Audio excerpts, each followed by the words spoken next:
What are the advantages and disadvantages of guide horses for the blind? Well, I'm going to say the obvious one is the fact that it could give you a lift. If you've got a guide dog, you have to walk with it. If you've got a guide horse, you'd be crazy not to climb on, wouldn't you?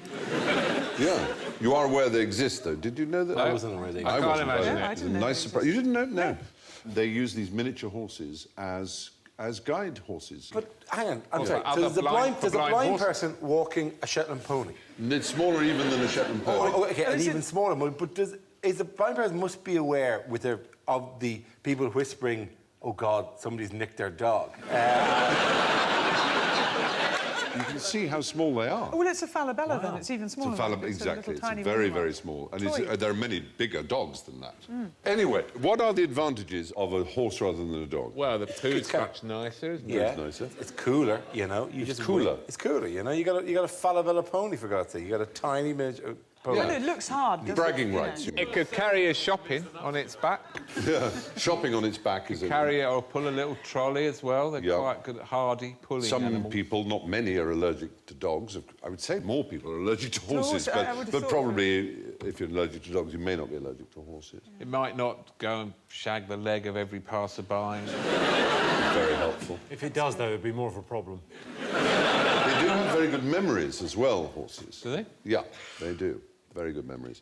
And it's usually it's a panicky memory, connected with something that was genuinely painful or distressing for them, and they'd never forget it. It can be the smallest little...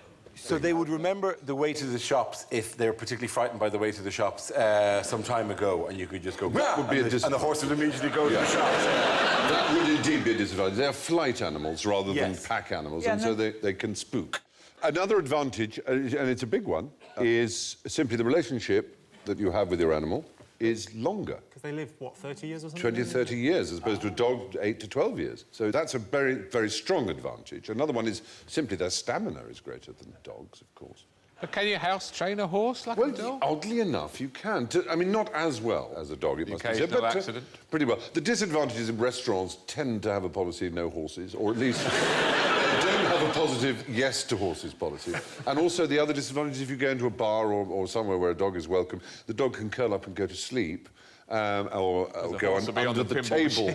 You won't get a horse. Getting up other horses. I'll go with you. I just got to do the black now. You go home, I'm going to stay. That would happen, I feel. They're slightly less able to blend into the background, shall we say. How does it work when a blind person with a guide dog wants to cross the road? Does the dog say when it's clear, as it were, and make the decision to cross the road? I hope so. You hope so. Well, oddly enough, it doesn't. It's the blind person who makes the decision. And the dog keeps stopping him. The dog has the ability, it's trained what's called selective disobedience or intelligent disobedience. The dog will overrule if it must, but otherwise it's up to the master or mistress, as it were, to initiate it. And it's all done through the feeling of the harness. So when the dog gets to the other end, it puts its paws up on the curb, which alters the angle of the harness, and the blind person feels that, knows where the curb is.